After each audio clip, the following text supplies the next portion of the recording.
genre.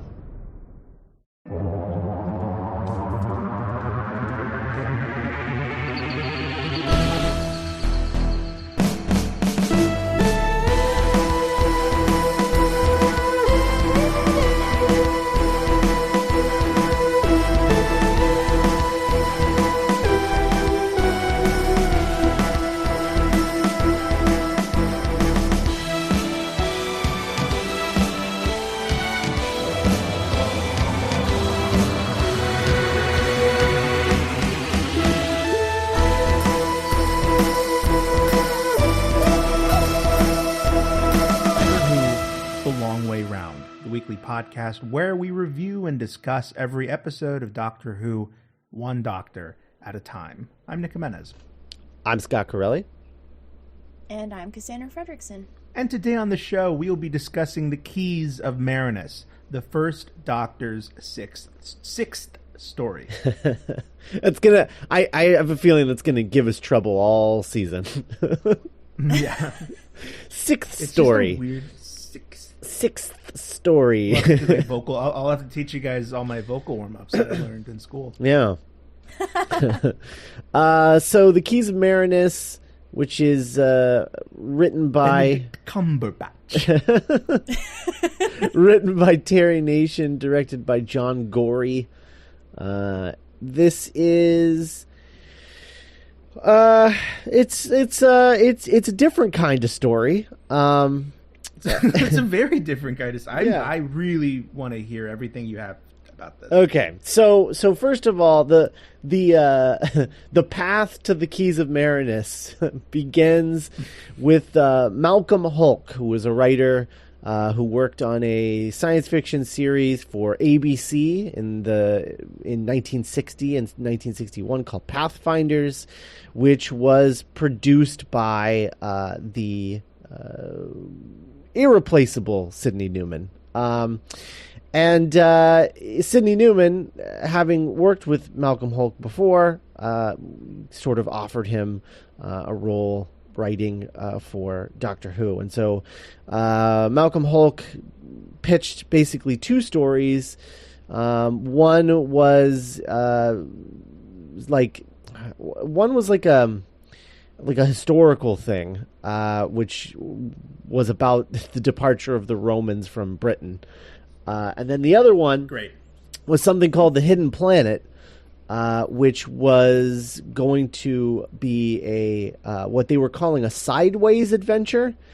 And it was going to be about a planet which orbited the sun diametrically opposite of the Earth, which is why we had never heard of this planet. Oh, that's just cool. Because we couldn't see it. Oh, hell yeah.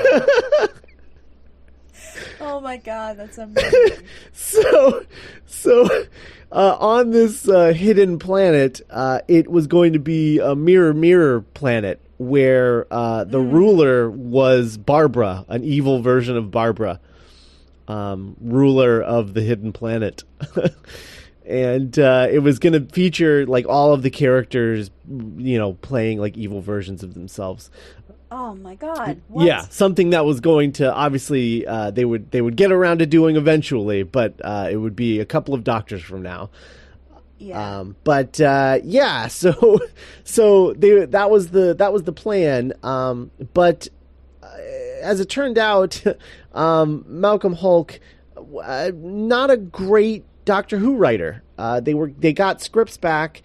And they just, Verity Lambert and David Whittaker were reading the scripts, and they were like, "These are terrible," which really makes you wonder, because I love this show to death, but there's some clunkers in these early episodes. So the idea of these being so bad that even Doctor Who wouldn't make them really makes me ask a lot of questions about what was so bad about them. But so he was turning in scripts and they weren't getting any better, and so eventually they just thought, well, okay, let's put this on the back burner and we'll get back around to it someday and we'll rewrite them or whatever. We'll do it later. But right now, we need a story because we are working our way through production and we don't have anything right now. So they went to Terry Nation, who was sort of notable for having crazy ideas that he could write really, really, really fast. And so they came to him and they were like, what do you got? And he's like, well, I do want to write this 7-part historical called The Red Fort about the Indian Mutiny of 1857. And they're like, Oh my God. they're like, okay, well, maybe, but not right now. What do you got that's like crazy, like the Daleks? And here's a big surprise. As it turns out, Terry Nation hated the Dalek story. Like, he hated it. He hated writing it. He hated everything about it, which is really ironic considering he's like the Dalek guy. Like, he's the Daleks' number one fan. He's the biggest fan of himself later on. But at the time, he was very frustrated with those scripts and not happy with how they turned out and not happy with the characters, et cetera, et cetera. But he said one of the problems that he had with it was just writing a one lengthy story. He's like, I like these crazy ideas, but it would be more fun and I would be able to write it faster if I could just do a bunch of mini stories. So he and David Whitaker sort of put their heads together and came up with this concept of the Keys of Marinus. That would be a long story made up of several small stories. They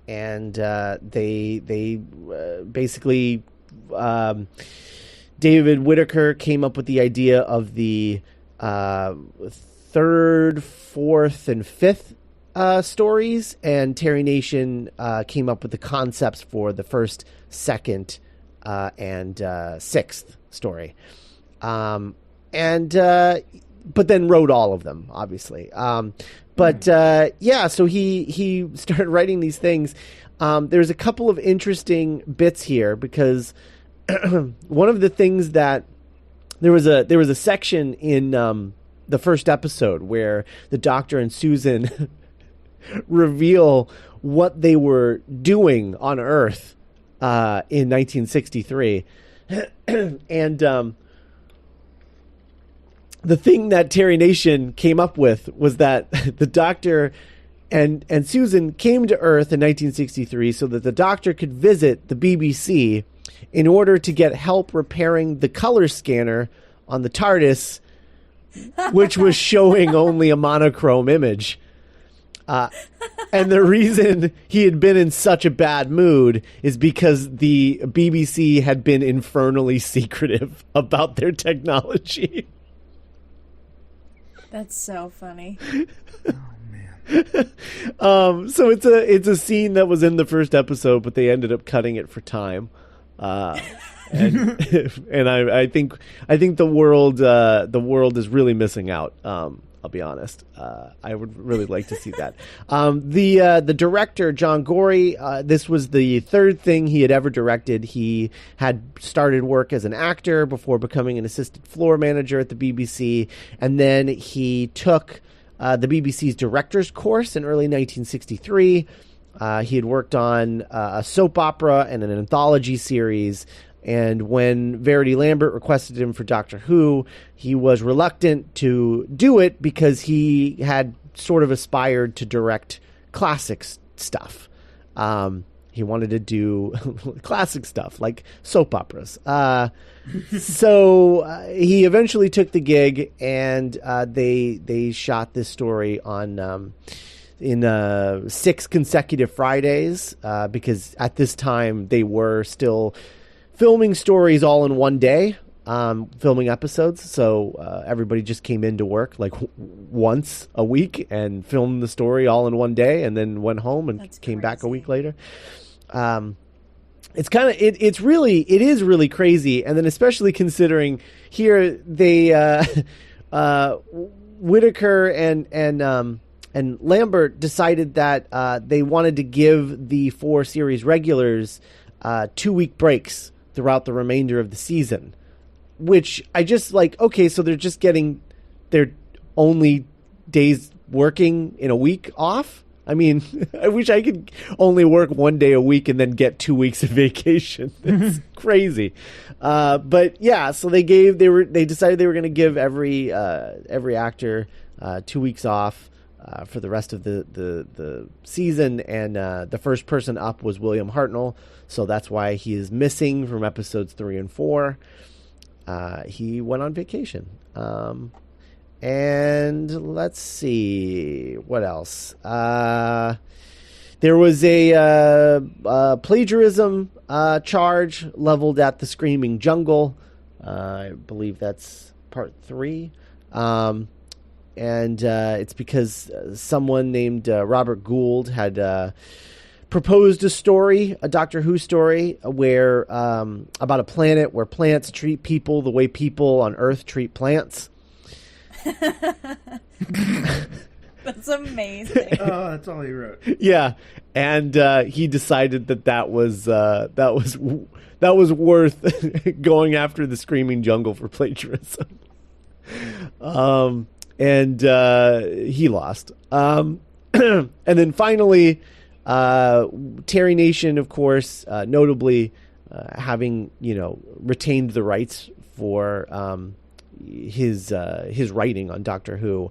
He actually sold the movie rights for 3 of his serials, The Daleks and The Dalek Invasion of Earth, both of which were turned into feature films, and then as well as The Keys of Marinus. He also sold the movie rights to The Keys of Marinus, but it was not turned into a film because apparently they did not realize that The Keys of Marinus did not feature the Daleks. Oh. They just bought the story being like, oh, you're the Dalek guy, right? And then got the story and was like, the Daleks aren't in here. We just paid for nothing. And Terry Nation laughed all the way to the bank. Well, there's no Daleks, but there is some Vord. Yeah, there are. I honestly am I'm very upset that there's not a feature film version of The Keys of Marinus. Would be spectacular. Anyway, yeah. So this story, it actually reminds me a little bit of for the longest time I've been wanting Telltale Games to get the Doctor Who license to do a Doctor Who Telltale game series. That'd be cool. I know, and that's what this story sort of reminds me of, is a Telltale game, because it's like every it's a continuation of one overall story, but each little story is also its own little adventure, and it just reminds me of that kind of structure. But I like this story a lot. I think it's a lot of fun. And it is fun. It kind of feels like a role playing game. It kind of feels like a Dungeons and Dragons campaign. Yeah. The Keys of Marinus, Part 1. The Sea of Death. Written by Terry Nation. Directed by John Gorey. Produced by Verity Lambert. Script edited by David Whitaker. And poor Susan land on a strange and mysterious island where the beach is glass and the water is acid. Susan accidentally loses a shoe in the acidic ocean, which will not be the worst thing to happen to her in this story. She returns to the TARDIS to get a new shoe, unknowingly being followed by a mysterious creature in a rubber-like suit. Back on the beach, the others discover 4 glass submarines, one with a rubber suit inside, with a rip in one leg. The others surmise that whatever was wearing the rubber suit died when the ocean acid got into the suit. Back on the TARDIS, Susan follows a set of footprints to a looming tower. Inside the tower, Susan is attacked by the creature, but is saved by a revolving wall. The others have now gone to the tower to look for Susan, who is attacked by another rubber suit man, only for the rubber suit man to be stabbed in the back by a monk. Ian arrives to help the monk kill another rubber suit man, pushing the creature down a long shaft into a pool of acid, screaming the whole way down. The monk introduces himself as Arbitan and the rubber creatures they've all been murdering as the Vord. Arbitan is the keeper of the conscience of Marinus, a powerful and ancient computer created as a justice machine that kept order and carried out laws throughout the entire planet. For centuries, Marinus brought peace to the world, even eliminating evil thoughts, whatever the hell that's supposed to mean. But a Vord called Yartek corrupted the ancient computer, so Arbitan had to upgrade the system. But to activate the Marinus again, 5 different keys that regulate the system must be found. And after sending all of his friends to die on a quest to retrieve the keys, he only has one. Arbitan begs the Doctor and his companions to roam the planet to find the 5 keys so that Marinus can restore order to their world. The Doctor decides not to do it, but when the party returns to the TARDIS, they find that there is a force field around it. Arbitan has blocked them out until they find the keys. He even gives them preset travel dials so that the adventure doesn't take the next 18 months. Arbitan is killed by a Vrood and the group teleports, with Barbara going first. When the others arrive, they find Barbara is gone, but her blood-stained teleporter lies on the ground.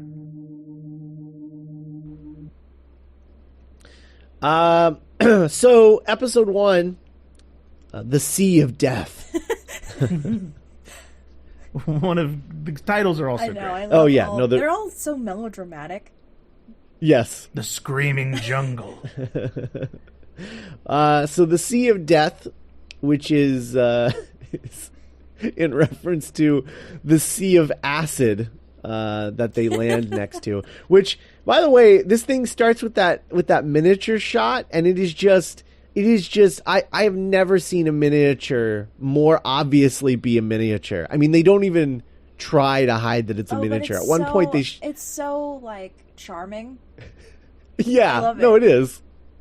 There's at one point they show because like the TARDIS, appearing on the shore of this island is one thing. That is a miniature, and it is very charming and silly. But the one that really stuck out to me was the miniature shot of the coastline. Yeah. Where it's literally just like, it's obviously just like a cup of water. Like it's hysterical. Oh man, it's the best. This whole story, this whole first episode, like for the first half of it, it's literally just Susan wanting to go for a swim and everyone telling her no. And then when she says, you know what, I'm just going to dip my toes in, they realize that it's made of acid. Yeah, like her shoe falls in and just immediate danger. Yeah. Oh, Susan. Yeah, Susan really goes. Susan literally has to take a standing nap in this episode. This is a big day for her. Yeah. One of my favorite things about Classic Who is when a new technology comes out in the real world, and it's still new, so it's like unrecognizable perhaps to some people, much like the bubble wrap monsters in Ark in Space. They'll use that new technology to create a monster, and here we have it with scuba gear. Scuba gear monsters. Yeah, I spend a little bit of time having to tell my, like, okay, or is that like when they find the scuba suit, are they like, oh, we found a scuba suit? Or but then they were like, oh no, it's the creature's skin. It's its skin. And like, okay, it's a monster. I love that it's just walking. It's so, and they're like so dramatic. Like, look at this creepy thing. Look at his flipper feet. And it's like, yeah, those you use those to swim better underwater. Like, look at the work we put in. Like, don't show us. We know it's a scuba suit. Don't focus on it. So funny. I like their little Batman masks, or I don't know if that's on their head, but the silhouette is kind of creepy with the fins and the pointy ears. It's kind of it's sort of Egyptian looking, you know, like they look like an Egyptian god, you know. Yeah, kind of. Yeah. I don't know. It is a cool design. I do really like that a lot. Mm-hmm. they eventually go to that I don't know what you call it, a temple. What is that thing? Is that a temple? I guess. Yeah, I call that a temple. Yeah. All right. So they go to the temple, and there's just a bunch of holes in the temple that lead to the acid water, so you can conveniently push people in.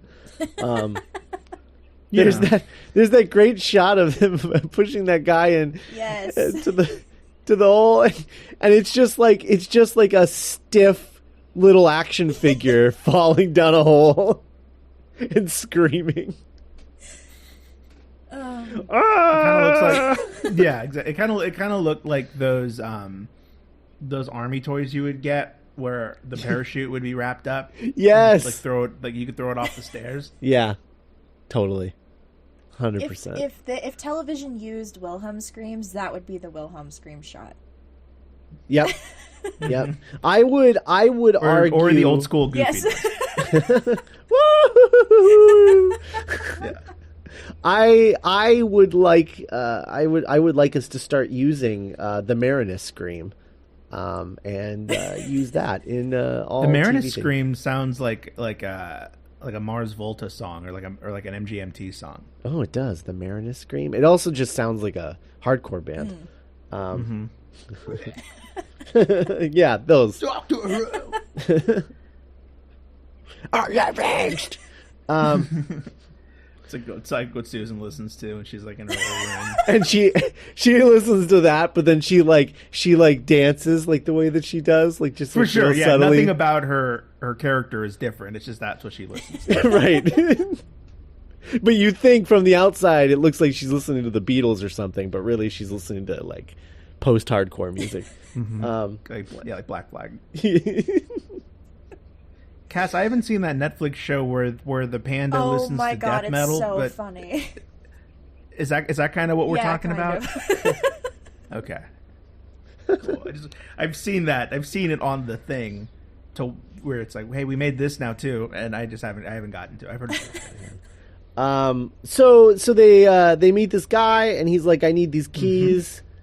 Will you go get them for me? And they all think about it, and it fades out, and it fades back in. Oh my god, that was so great! And it fades back in, and they're just like, well, too bad about not helping that guy. We just left him. Please, all my friends went to go do it one at a time, and they're dead. I need someone to... It just fades out, and it's... Yeah, Ian's like, boy, it sure would have been nice if we had helped them, eh? Like, no, get back to the ship. I love it. They don't want to show them turning him down. They just are showing the aftermath. Already like halfway to the TARDIS. Yeah. I love this crew a So lot. he forces them to do it by putting a force field around the TARDIS, and he's like, you're going to use these little watch teleporter things, and you're going to go collect all the keys. Again, like it's like a video game. It's like, and you can use this to go back and forth to the map to different levels. Use your watch. Yeah, that's why it made me think of like Telltale Games for whatever reason. Right. I just imagine like even the moment where he's like, "Please help me." Like I just imagine like the option coming up where it's just like, "Help him, don't help him." No. Yeah. And it's like, but either way, you're helping him. Like, it's like, oh, the game's like giving you a fake choice, right? Yeah, no, totally, yeah. Or like, I kept, maybe because I'm just playing a lot of D&D right now in my life, I just kept imagining like a DM, being like, oh, the man, like, oh, and there's it's a scuba mask. Just imagine it's like a scuba suit. Yeah, Marinus will remember that. Yeah, because so much of the Doctor is getting this group of people on your side in any new adventure, especially like 10. Yeah. It would be great. Yeah, no, I know. That would be the first thing that I would do if I ever got a meeting with Telltale. I was like, you guys need to get the Doctor Who license. You need to let me write that game. And imagine like every couple of years you can be like, which one are we doing next, guys? We can do any freaking era of the show. I know that would be the most exciting part, is that you would get to do old school Doctors, but you would be able to write them in like a more sort of modern way and get people to learn and appreciate the old Doctors a little bit. Like we could we could just do like oh my god, if they're doing Stranger Things, nothing against Stranger Things, Well, that's going to be a weird Netflix Telltale game. That's where, like, you play it on Netflix. Oh. Oh, that just made my brain snap a little bit. Yep. Yeah. That's a new thing they're doing. They're starting it with the Minecraft Telltale game that they made. And it's like premiering on Netflix in the fall, and you play it on Netflix. You play the game on Netflix. Orange is the New Black would be an amazing Telltale game. My God. Oh, my God. You need new sandals. Kill this woman for them. Oh, my God. Uh-oh. V's starting her own garden. I'd have to make a shame. Oh, man. You like design your own inmate? I'll stop. Well, they don't do that. Telltale doesn't do that. Oh, that's true. That's very true. Yeah. It would just be like a new. Yeah. The Keys of Marinus Part 2, The Velvet Web. Written by Terry Nation. Directed by John Gorey. Produced by Verity Lambert. Script edited by David Whitaker.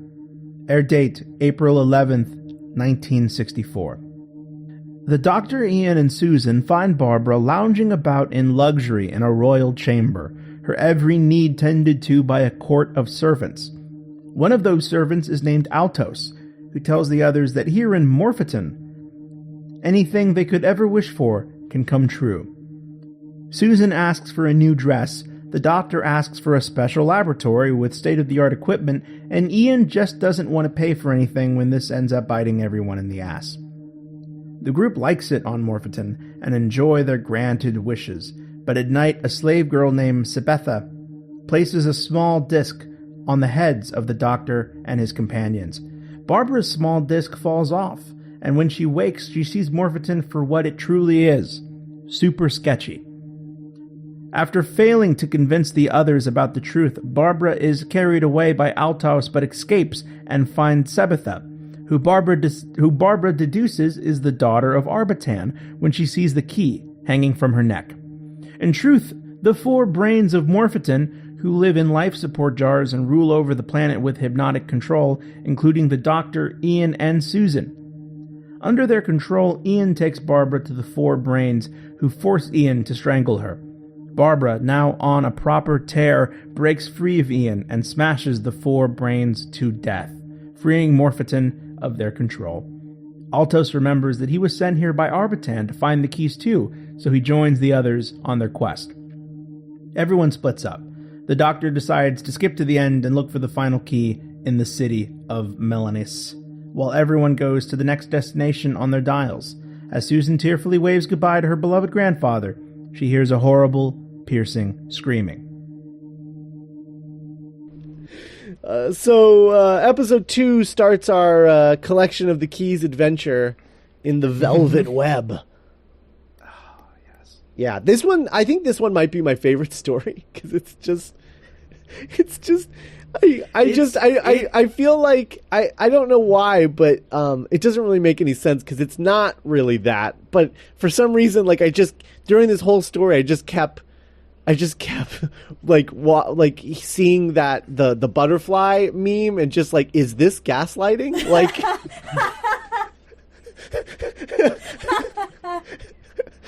this whole story. Oh my God.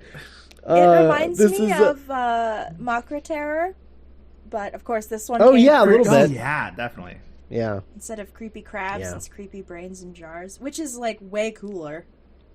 Oh yeah, brains with little tentacle legs and eye stalks. They look like Gary the Snail from SpongeBob, but like brains. Yeah. Yeah, they do. We should go. Yeah, we should go in and have make those noises. I didn't say. I forgot to mention this last time, but I think it's still just from when I was watching this. I try not to look up at anything until I'm done watching it. You know. And I really thought for this episode and episode 1 and episode 2 that this was the Great Intelligence. Oh. I was like, "Oh, is this the Great Intelligence?" Because they were talking about like this AI that's really smart, and they're like worshiping it, and then like these morphos morphed into Morpho. I thought we were like, this was the genesis of the great intelligence for a little bit. Just a fun little fact about Not quite yet. Not quite yet. This whole thing, so they show up at this place and Barbara gets lost, and then they find her and she's like in a new dress and she's eating grapes, and then they bring out like more food, and it's all like this, big delicious meals, and everyone is like chowing down on the food. And I love that Ian reacts to it really weird. Yeah, I know. That's what I was gonna say. It's like, I'm so sorry. I love that Ian is just like, I'm not eating that because I don't know how much this is costing everybody. He's very pragmatic. You've changed, Barbara. Here he comes with the bill. I told you guys. And I love that the idea would just be like, if they did show up with the bill, he would just be like, I didn't eat anything, so I owe you nothing.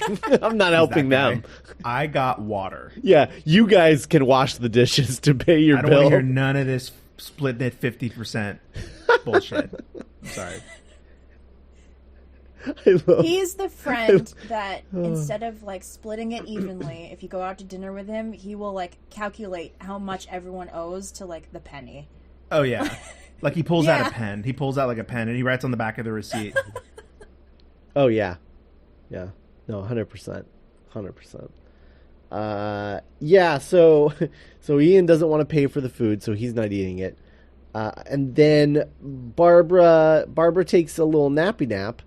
And she gets a thing stuck on her head by someone, and when she wakes up, she sees this place for what it really is, which is like it's just a empty building, like an empty the mall from Gone Girl. Yeah, it's like an empty, rundown building, and the dress that Susan asked them to make for her is actually just rags. Can I have a dress, please? And it's like, oh, keep going. Yeah, it's just rags now, and she's like clutching it like it's beautiful. And, they're like, they're kind of like, Barbara, you're going crazy, and offering to help. Susan's like, look at my dress, Barbara, this is real, and she's like, it's rags. I know, she like throws it's dirty rags. You idiot. You're all fools. Barbara just like, I love it. I love Barbara in this episode. I will say it is weird seeing a doctor who, when a character is wholly convinced of that, like something is wrong, that the doctor's just like, bah, this silly twit. Like, like the doctor is always the first one to be like, well, hold on, let's hear them out. Mm-hmm. Usually, but the first doctor like just does not care. One friend you have, right. I'm like, there's got to be a reason for why they're acting like this, and because the man. Have we ever gotten to the man yet? The guy who's like, "Hey, everybody, welcome to the place." Right. What is his name? I don't remember. But I don't know. He reminds me of he reminds me of like a really young Vincent Price, like the way that he talks. Altos. Altos. Yeah, for sure. Yes. He was like, yeah, and this magical place will give you anything you want. And Susan was like, new clothes, please. And the doctor was like, oh, a laboratory with every scientific tool known to the universe. And it works. Yeah. The doctor eats it. Oh my God. I love that scene because it's just the doctor and Ian walking into an empty room and talking about how amazing the technology is. They're kind of doing an acting exercise. Yeah, no, it's improv world. They're living on improv world. And this coffee mug is a translation or confluxatron. Yes, like, and over there is my new dog friend. It's great, but every time that guy talked, I kept thinking I was listening to the breakdown in Thriller, like it just from Stranger Things. Oh yeah, right, from Stranger Things. You brought up that could explain why the doctor was so flippant with Barbara as he was under the influence of the Morphos. Mm-hmm. Oh well, yeah, obviously, but it was weird. Yeah, no, it's just weird because that usually doesn't happen. You know, usually the doctor is the one who's like on that person's side. Like their only friend. He hasn't gotten to that point in his character yet. Yeah, I guess not. So yeah, that empty laboratory scene is just the greatest thing. But Barbara goes on the run, and basically it leads to her being in the room with the brainy eye stalk guys, and she just starts smashing up glasses, and they're all screaming. Mm-hmm. And then everybody snaps out of it. Barbara just snaps. Yeah, she just goes nuts. And then Ian was so satisfying. And then Ian snaps out of it, and he's just like, "Oh, this place is a dump." Like it's. I knew it.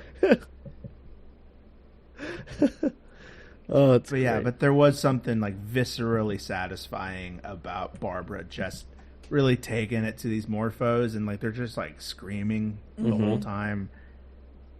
Just beating the crap out of these rubber props. But they obviously only set one of the glass containers that they're in to break properly, because she's swinging around, but like she's not hitting the other three guys. She smashes the first one, and then every other one, she just like swinging her stick around and not hitting any of them, but they're screaming anyway. She's focusing on me. Oh, it's the best. Yeah, no, that's a really good one. I like that one a lot. It's really cool, and that POV shot, like that's not something you see a lot in old stuff like this. No, it keeps moving, this whole story. Yeah, it's true. So the third one, the screaming jungle. Susan is hearing things, evil things. You would think that they learned from the last episode not to go on ahead before everyone else turned their little travel watch things, because I don't think they were doing that yet. Because like learning from stuff. This episode really pointed something out that I don't know that I've ever really figured out while watching, like figured out what I find so strange about Susan as a character on this show. It's that she's really terrible at being an adventurer despite being one. Like she's terrified of everything. Like she's constantly like squealing and screaming, she's an inside kid that is constantly forced to go outside. Yeah, and I almost wonder if like the way that Susan reacts to things, I wonder if you could. I mean, I think you could. I think you could, sort of retcon the idea that like because Susan is the way she is, the Doctor only looks for the opposite in companions. Oh, no. He's like, well, if I had to pick, yeah. Oh, that person's very outgoing and doesn't seem scared of anything. That being said, I really would love if a companion were to ever kind of have a Susan-like disposition again. Yeah. And just because I don't know, man. I really find myself rooting for her as she makes her way through this jungle, screaming deep evils into her brain. I think we're overdue for a companion who doesn't want to be a companion, and the Doctor doesn't want them there. They're just stuck together somehow.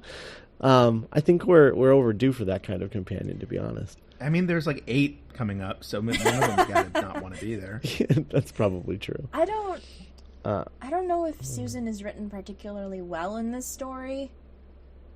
Yeah, but because I really I want to like Susan, but stuff like this. Well, yeah, and it's a shame that in this one she's a little bit. What was her name? Penelope Peril, or what was like? What was that cartoon character? The character. I don't know. She's kind of she's a damsel in distress. I mean, yeah. Oh, like the Dudley? Is it the Dudley Do-Right lady? Yeah, the Dudley Do-Right lady. I think that's right. Penelope Peril. I think Penelope that's right. Pitstop. Penelope Pitstop. That's who. But that's not George of the Jungle Lady. Who truly cares? Right. The Keys of Marinus, Part 3. The Screaming Jungle. Written by Terry Nation. Directed by John Gorey. Produced by Verity Lambert. Script edited by David Whitaker. Air date April 25th, 1964. Susan finds herself in a dense, screaming jungle, driving her to the brink of madness. Ian, Altos, and Sabitha discover a temple in the jungle and look for a way inside. Barbara finds a passage inside the temple that leads to a statue, with the second key of Marinus on top of it. But when Barbara reaches for the key, the statue grabs her and the wall reverses. When the others find the key, Sabitha notices that it's a fake, but Ian tries to recreate Barbara's movements anyway in the hopes of finding her. Ian finds Barbara in a hallway that's been booby-trapped and filled with different dangers and threats.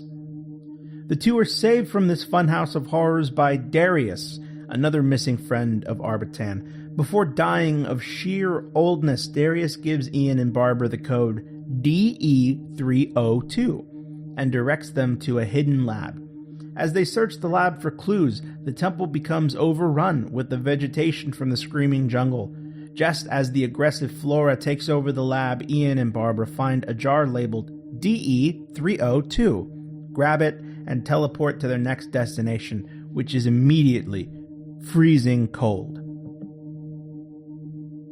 So the screaming jungle that Susan is hearing, I think it's hilarious. Like, I'm listening to this, I'm like, you guys, you just took the TARDIS sound and you just overlapped it with itself. Like, it's literally just the TARDIS sound, like doing like a row your boat kind of thing, where it's just, it starts and then another one starts and another one starts and it sounds like a different sound, but that's what it is. It's just the TARDIS, which I thought was funny. Thought we wouldn't notice. Yeah. Barbara gets stuck in a net trap. That's fun. Yes. She's having a real... She's up, she's down. Yeah. I know, poor Barbara. I love this Indiana Jones style one with, like, living plants and booby-trapped temples. Yeah, they really do feel like levels. I remember this story like levels. Mm-hmm. Now, correct me if I'm wrong. Ian is a history teacher, right? He's a chemistry teacher. Oh, he's a chemistry teacher. Okay, and Barbara's the history teacher. Oh, okay. Yeah, okay, that's fair then. Because it took him a long time to realize that, like, it's a chemical. I know. Symbol. I'm like, you don't know that. He never said he was good at his job. Yeah. Fair enough. I just imagine him, like, whispering H2O. And he's like, H2O? What could that possibly mean? Maybe, I don't know. He's some kind of science teacher, so I don't remember if it's chemistry or bio or whatever. Yeah. Christian. Well, it's a high school science. He might just be, like, just science. Yeah. I'm a Christian Science doctor.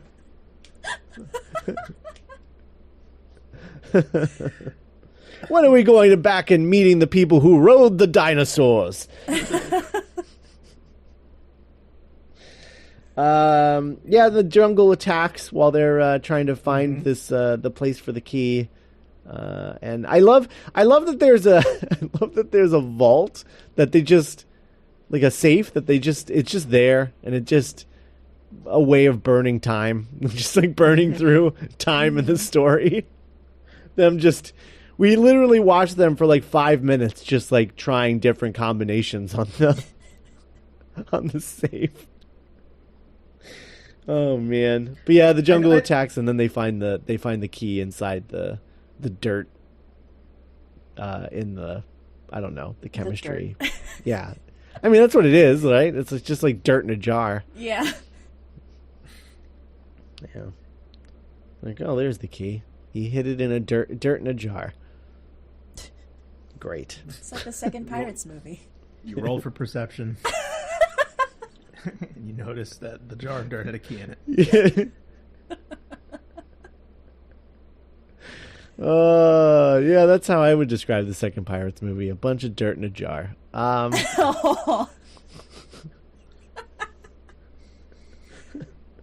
that's one of the better ones. Sure is. Well, at least there's a key in that one. That's not what was in the jar. Oh, yeah, there was a key. Yeah, hidden in his weird beard of noodles and tentacles. Solid. Shout out to Ian being the only one wearing his sweet wardrobe from Marco Polo. Yes. Oh, that's right. He looks like one of those like weird like bachelor guys in the 80s who like wear all the Asian influenced clothes and stuff. I went there on work. Yeah. And it's just like a sad white guy who's like, I know karate, and like just has like nunchucks. I love that he's the only one, and it looks like loungewear compared to everybody else. Yes. So good. God, I would kill to see Ian fling some nunchucks around. Be amazing. I also really dug. I dug Susan's. Because this was the first one time, like, you know, Marco Polo was so long ago, and it was a reconstruction, so it was cool just watching these characters just move and talk at the same time again. Yeah, and I was like, oh, I really like Susan's outfit. It's just kind of like, that'd be a cool thing to do in like a Paperman, like again, like a Telltale kind of way to update. And then I was like, does her look kind of? I was getting kind of Clara vibes. And I was like, I wonder if that was, like, conscious at all. I don't know. They both kind of have, like, that mod... I mean, granted, it was that era just, you know, normal for Susan. But yeah. Maybe. Who knows? All right. Well, I think that's it for this one. We got 3 more, but we're going to talk about those next week. It's the best is yet to come. It's weird listening to all of this and thinking about how little it comes back to the like what happens next. Yeah, I know. Yeah, so we'll be back next week with the rest of Keys of Marinus, and till then, I don't know. Follow us on Twitter, join the Facebook group, all that stuff. Go check out our Patreon page. We lowered our base tier. It's only $3 a month. Yeah. To get all of the bonus content we put up on Patreon. So join us over there, and you know, you can go back and listen to our episodes where we talked about class. Oh God. Oh yeah. That feels like a lifetime ago. Yeah, it's coming back on Big Finish. We will not be talking about it. With Perry. Yeah. Yeah. I'm not saying we should talk about it. I'm just letting them know that Perry's going to be in it. Perry? No, Ace. It's Ace. Ace, my bad. Yeah. Ace, the bazooka It's all right. girl. And we know you tried, Nick. It's fine. Yeah, so that's that. We'll be back next week. Bye, everybody.